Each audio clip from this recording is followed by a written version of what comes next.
Hello everyone, welcome back to my channel. আমি অঞ্জনা। আশা করছি তোমরা সবাই ভালো আছো। দিনটা ছিল রবিবার, আর রবিবার আমার একটু তাড়াহুড়োই থাকে, যেহেতু অনেক রান্না বান্না বা ভারী কিছু কাজ থাকে তার জন্যে। তো সকালবেলায় তাড়াতাড়ি করে একটু উঠে গেছি, তাড়াতাড়ি বলতে ওই 8টার দিকে উঠে যাই রবিবার দিন। আর এমনি দিনে 8:30 15টা এরকম টাইমে উঠি। তো 8টার দিকেই ঘুম থেকে উঠে গেছি, আর উঠেই রান্নাবান্না চাপিয়ে দিয়েছি। করছিলাম পরোটা আর ঘুগনি আগেই বসিয়ে দিয়েছি। মটর কষিয়ে নিয়ে একটু জল দিয়ে দিয়েছি ফোটার জন্য, আর একদিকে তাওয়া বসিয়ে দিয়েছি পরোটা ভাজবো বলে। সেদিন রবিবার এক একদিন হয় চাউমিন হয়, আবার কোনো দিন পরোটা হয়, ঘুগনি হয়, কোনো দিন রুটিও হয়। তো এমনি দিনে তো রুটি হয়, কিন্তু রবিবার দিনটা পরোটা রুটি চাউমিন এরকম করে হয়। আর তারপরে এখানে বাবার জন্য টিফিন গোছাচ্ছিলাম। ও সাথে ছিল আবার ডিম সিদ্ধ। বাবার জন্য টিফিন গুছিয়ে দিয়েছি, বাবা আর জয়ন্ত কাকু খাবে তাই। আর ডিম সিদ্ধটা দিয়ে তার উপরে আমি একটু নুন আর একটু গোলমরিচ গুঁড়ো ছিটিয়ে দিই। আর প্রথমে প্লেনই দিতাম, তারপর মনে হলো একদিন একটু নুন আর গোলমরিচ গুঁড়ো দিয়ে দিই, খেতে ভালো লাগবে। তো সেই থেকে নুন আর গোলমরিচ গুঁড়ো একটু দিয়ে দিই। আর তারপরে পরোটাও তুলে নিলাম বাবার জন্য, আর পরোটা তুলে নিয়ে তারপরে টিফিনটা দিয়ে দিলাম সৌরভকে বাজারে যাওয়ার জন্য। ও তো আমার টিফিন করা হয়ে গেছে, এখন 10টা 10 বেজে গেছে। 10 মিনিট শুয়েই ছিলাম, 10টার মধ্যেই সৌরভ বাজারে চলে গেছে টিফিন নিয়ে। আর আমি এবার বিছানা তুলবো, আর দেখলে তো বাইরে বৃষ্টি হচ্ছে। তো দেখি, আজকে রবিবার তো মাংস তো হবেই, আর দেখি কী আনে বাজার থেকে, কী রান্না হবে। তো চলো, এখন আমি স্নান করিনি। আর মাথার অবস্থা খুব খারাপ, শ্যাম্পু মানে মাথার অবস্থা না, মানে চুল ছাড়ানো হয়নি।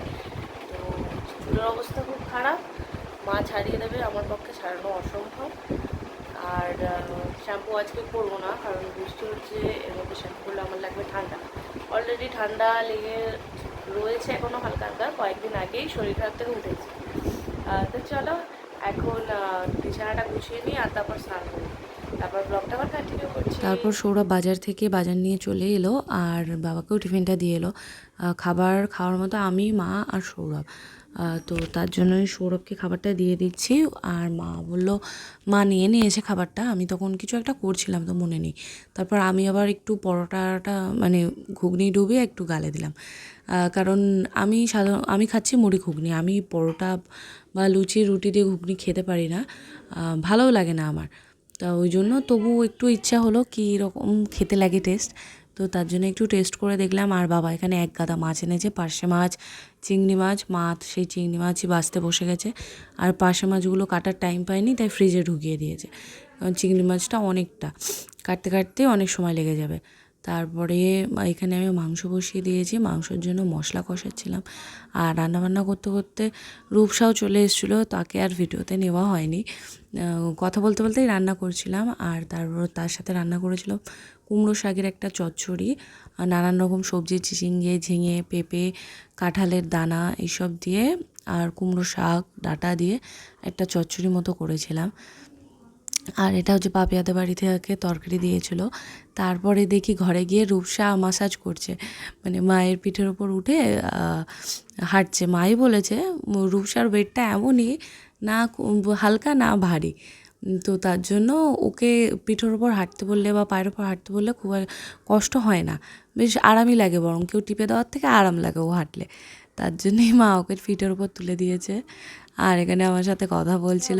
রেখে দাও, তুমি অনেক কাজ করে দাও বৌদি, বাবা থাক গো, ছেড়ে দাও, তুমি এসো বসো। হ্যাঁ, তুমি কাজ করছো বৌদির কত, তাই না? চলে, এখন বাজে সন্ধ্যে 6টা। আমি দুপুরবেলা 2 ঘন্টার জন্য ঘুমিয়ে পড়েছিলাম, চোখগুলো যেন ফোলা ফোলা লাগছে। আর রুচে এসে আমি ওর কাজ করে দিলাম একটু, তো ভেবেছি একটু চুল টুল ঝাড়বো, দেখা যাক কী করি।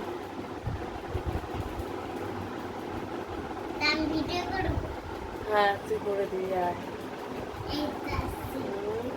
ঘুমিয়ে এই যে সন্ধ্যে সন্ধ্যে চলে এসছে, পড়াশোনার কিছু নেই আজকে, আর পড়া করেনি কিছু, হোমওয়ার্ক করেছে, কালকে পড়া স্কুল দুটোই গেছে। হয়েছে হোমওয়ার্ক? হোমওয়ার্ক আবার কি দেবে? কেন শুক্রবার হোমওয়ার্ক দেয়নি আন্টি? শুক্রবারে আমি স্কুল গেছিলাম, বৃহস্পতিবার তো গেছিলে, সেটা হয়ে গেছে?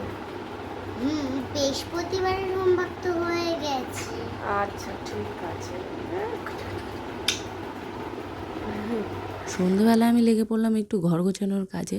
এখানে আমি সব দেয়াল টেয়ালগুলোও পরিষ্কার করছিলাম, যেহেতু দেয়ালেও ধুলো পড়ে। আর কেন জানি না এসি চালালে যেন আমার মনে হয় একটু বেশিই ধুলো হয়। আগে যখন ফ্যান চলতো এতটা যেন ঘরে ধুলো হতো না, মানে পর্দা টর্দাগুলো যেন ধুলো হয়ে যায়।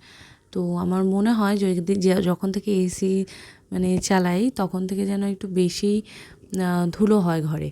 মানে প্রায় 2-3 দিন অন্তর অন্তরই পর্দা টর্দাগুলো পুরো ঝাড়তে হয়, পুরো ধুলো ধুলো হয়ে যায়। তো যাই হোক, তারপর আমি এখানে ঝোল ঝাড়ছি আর রূপসা এখানে বদমাইশ করেই যাচ্ছে। আর আমি এখানে স্প্লিটসভিলা দেখছি। এটা হচ্ছে আমার রবিবারের কাজ। শনিবার রবিবারের কাজ হচ্ছে সন্ধ্যাবেলা বসে স্প্লিটসভিলা দেখা আর আটা মাখা।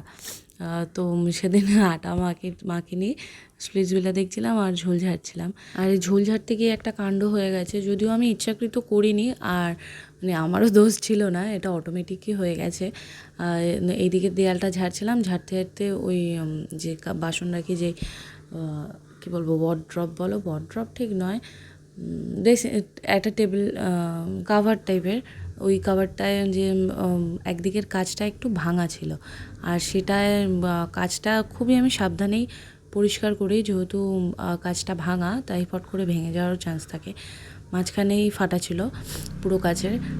তো যেই আমি ঝুলঝাড়ুটা কাচের গায়ে একটু ঠেকিয়েছি, দেখলাম এক সাইডটা খুলে এলো। মানে কাচটা কীরকম বলবো, দু মাথায় দুটো করে 4টে ক্লিপ লাগানো, ক্লিপ দুটো থেকে ওটা কাচটা, উপরের কাচটা খুলে এসছে, আর খুলে আসার ফলে ওটা পড়ে গেছে। তো আমি তারপর ভাবলাম একদিকের কাচটা কেন রেখে দেবো, ওটাও খুলে ফেলে দিই।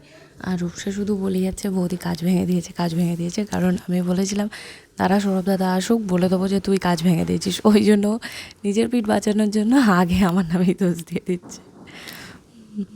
বাজে এখন 9টা বাজে, অমনি কারেন্ট চলে গেছে। মানে ভালো লাগে না, না ঝড় না বৃষ্টি কিচ্ছু না, কারেন্ট চলে গেছে। এখন যাবো রুটি করতে, সবাই ভেবেছিলাম, কিন্তু এই অন্ধকারের মধ্যে আবারক্ষণ কে যাবে, খানিক্ষণ পরে রুটি করবো। আর রূপসা চলে গেছে কিছুক্ষণ আগে বাড়ি। অন্ধকারে রুটি হচ্ছে, আর এই যে আমার জামা ধরে দাঁড়িয়ে রয়েছে, ভয় ঠেলায়, এই যেমন নাইটি ধরে রেখেছে। এত ভয় লাগছে তোর, জামা ঝাড়, আমি পড়ে যাবো রে পাগলি। কিছু করবে না। দেখ কিরকম ফুলেছে রুটিটা, এরকম ফোলা ফোলা রুটি করতে পারবি তো শ্বশুরবাড়ি গিয়ে? হ্যাঁ। ছাড় দেখি। আর একটাই রুটি? হ্যাঁ। মামি কটা খাবে, মামা কটা খাবে বলেছে? মামা 3টে খাবে, মামি 3টে। এই মামি 2টো খাবে বলেছিল, আমার তো মনে নেই। 3টে করে ফেল। হ্যাঁ থাক। না, একটা রুটি নয় রেখেই দেবে। একটা রুটি তুই খেয়ে নিবি। একটা রুটি নয়, ওই সোনার দাদাকে বলবে সোনার দাদা আলু তরকারি দিয়ে খেয়ে নেবে। আলু তরকারি কেন, মাংস হয়েছে, মাংস দিয়ে খাবে না? হ্যাঁ। তাহলে পালাই রূপসা এবার আমি ছুটতে। জামা ধরে রেখেছিস কেন? হ্যাঁ, তুই নাকি ভয় পাস না?